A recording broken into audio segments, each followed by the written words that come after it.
Mr. Daniel Padilla, abay.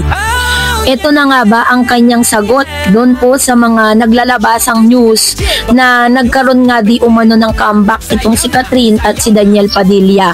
So, panonoorin natin yung video na ito, no? Pero bago yan, if you are always watching and trusting this channel, thank you so much sa inyong laging panonood at palagi ang pagsubaybay sa mga updates po natin. Maraming salamat po. At ngayong araw, pag-usapan natin si Daniel kasi matapos pong lumabas ang ilan sa mga spekulasyon, no, na talagang nagkaroon daw di umano ng comeback. Ito pong si Miss Catherine Bernardo at Daniel Padilla. Marami pa rin talagang hati po yung puso ng mga tao. Meron po mga naniniwala na talagang there is something going on between Catherine at Mr. Daniel. So sinasabi po ng ilang mga Katniel fans na parang hindi pa daw di umano ito yung oras para sila po ay mag-come out, no, dahil marami pa nga pong mga talagang kailangan pa nilang patunayan or whatever, diba? At hindi natin alam ano nga ba naman ang kaibahan kung totoo talagang sila po ay nagkabalikan. Bakit kailangan nilang ilihim? Dahil po ba sa mga naganap noon? Dahil sa mga nasabi ni Catherine na no more turning back? Na wala na siyang babalikan? Parang ganun, diba? So, yun po yung ilan sa mga speculative statement na talagang hanggang ngayon ay pinag-uusapan online. And kung matatandaan po ninyo, si Daniel Padilla po kasama ng mga ASAP singers, no, ay nagpunta po sa Vancouver kung saan doon po ay talagang makikita natin kung paano po kinanya inown nitong si Mr. Daniel Padilla yung stage, no, talagang pinasaya niya yung ilan sa mga Katniel fans doon. Meron pa siyang isang fan, no, talagang pinagbigyan po nila na makalapit itong fan na to kay Mr. Daniel kahit alam natin na sobrang busy niya during that time. And isa yan sa mga magagandang karakter ni Daniel na mula noon ay talagang binibigyan po nila ng importansya ang lahat po ng mga fans po nila kasi syempre, di ba, parang yan yung mga taong nakipagsiksikan, yan yung mga taong sumusuporta sa iyo sa lahat ng mga proyekto mo, kaya ganoon na lang po talaga nila pahalagahan, di ba? Kaya pag may mga gusto magpa-feature sa kanya, hindi talaga siya yung tipo ng aktor na ini-snub. Ganon din naman si Catherine, maging si Alden Richards, ganon din po magpahalaga sa mga fan.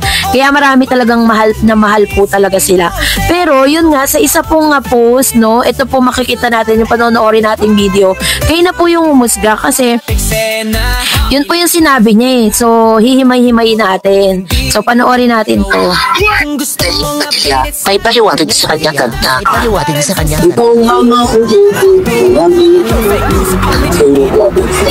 Dating ikaw, bahagi na lang.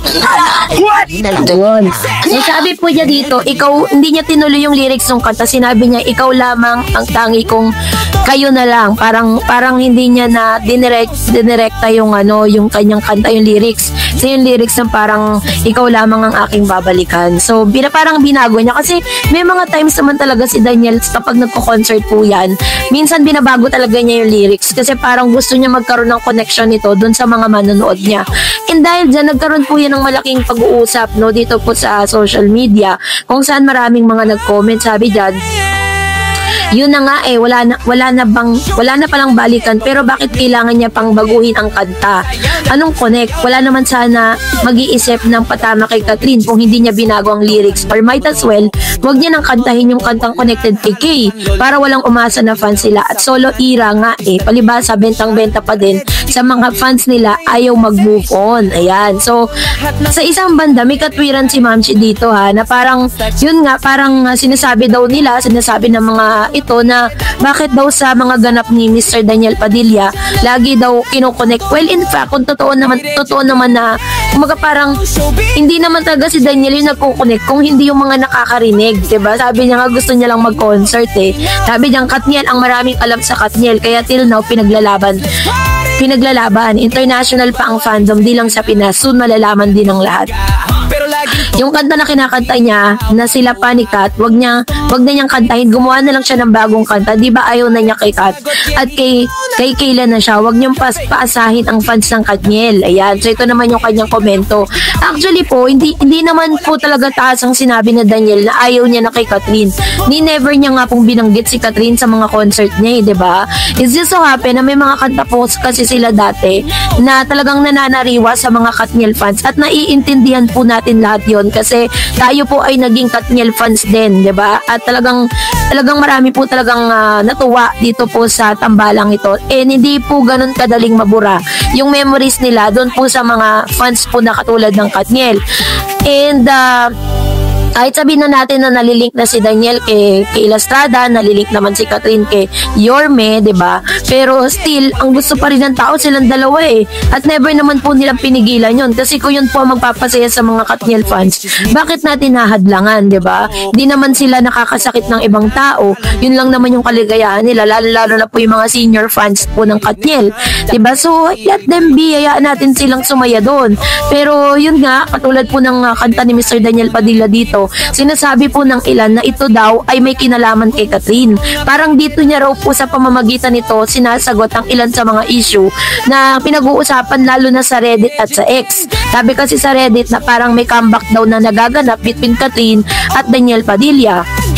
So, dahil po dyan ay sa ganitong paraan daw di umano sinasagot ni Daniel kasi kapag tinanong naman si Daniel, di ba, patungkol dyan, todo iwas din naman siya. Hindi naman din talaga siya nagbibigay ng tahasang sagot patungkol sa mga bagay na yan. Kaya po talagang ang mga tao na lang yung nag-speculate at nagbibigay ng kanilang opinion patungkol sa mga ganitong klase ng usapin, ano. Pero as of now, syempre po is may mga post nga din po na nagsasabi na meron daw photos na ipinost yung kapatid ni Kayla Estrada na spotted naman itong si Mr. Daniel Padilla na kasama ang pamilya ni Kayla na parang may pa-dinner po sila, ganon. I don't know kung yun po ba ay part ng panliligaw ni Daniel or part po ba yun ng success ng kanilang incognito. Walang nakakaalam eh kasi ayaw nga po magbigay ni Daniel Padilla ng mga parang impormasyon patungkol dyan dahil ayaw niya nga pong maging pulutan yan sa social media. Kaso nga lang, syempre tayo, masyado tayong invested